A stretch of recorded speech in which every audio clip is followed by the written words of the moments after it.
that's right. Okay.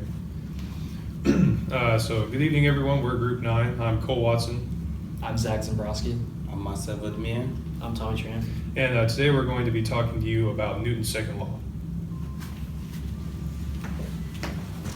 So basically what we're going to be talking to you about today is Newton's second law, and what our intentions are is to basically prove to you that Newton's second law works in today's times, like it actually is true, what it is saying is actually true, and then we're also wanting to apply that to some sort of real life application today.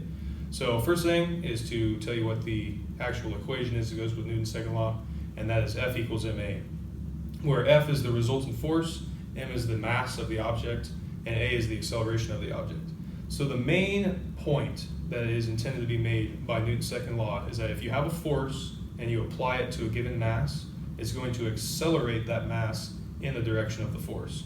So that's going to be the first thing that we want to prove to you all. And then along with that basic point, we want to basically give you some insight into some of the proportionalities that go with Newton's second law, which is that mass and acceleration are directly proportional to the force, and that mass and acceleration are indirectly proportional to each other. So in the first experiment, we were proving Newton's second law by showing that the acceleration is constant from the force of gravity. To do this, we simultaneously drop two balls of different masses, and it will show that both balls will hit the ground at the same time.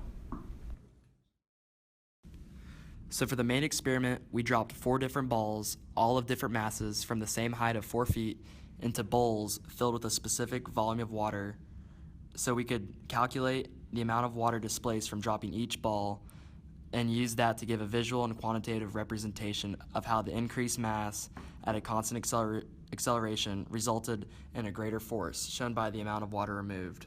For the tennis and pool ball, we used a larger bowl filled up with 2,500 milliliters of water, and then for the ping pong ball and the foosball, we used a smaller bowl filled up with 600 milliliters of water.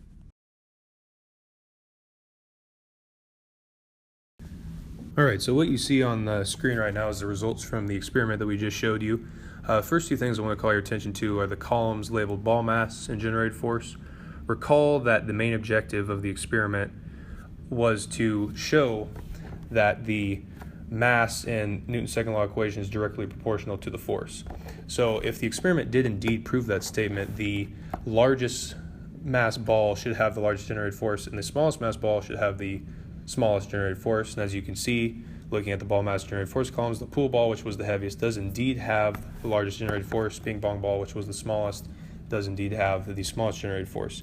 And we further proved that by designing a graph with the generated force on the x-axis and the ball mass on the y-axis, and you can see that as you increase both of them, they increase linearly, and since that is a linear increase, we can assume that they are proportionally or directly proportional to each other.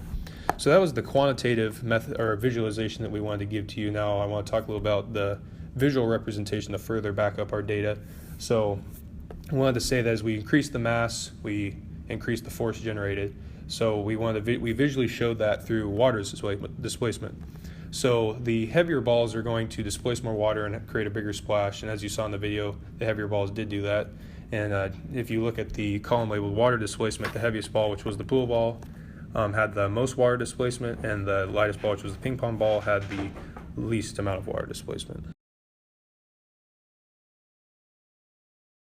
A typical application of Newton's second law, it's in car manufacturing. For example, for a normal car and an SUV traveling for 50 miles per hour over 5 miles, both cars will have the same acceleration, but it will require more force to accelerate the SUV compared to the normal car because of its mass, while the normal car will require less force.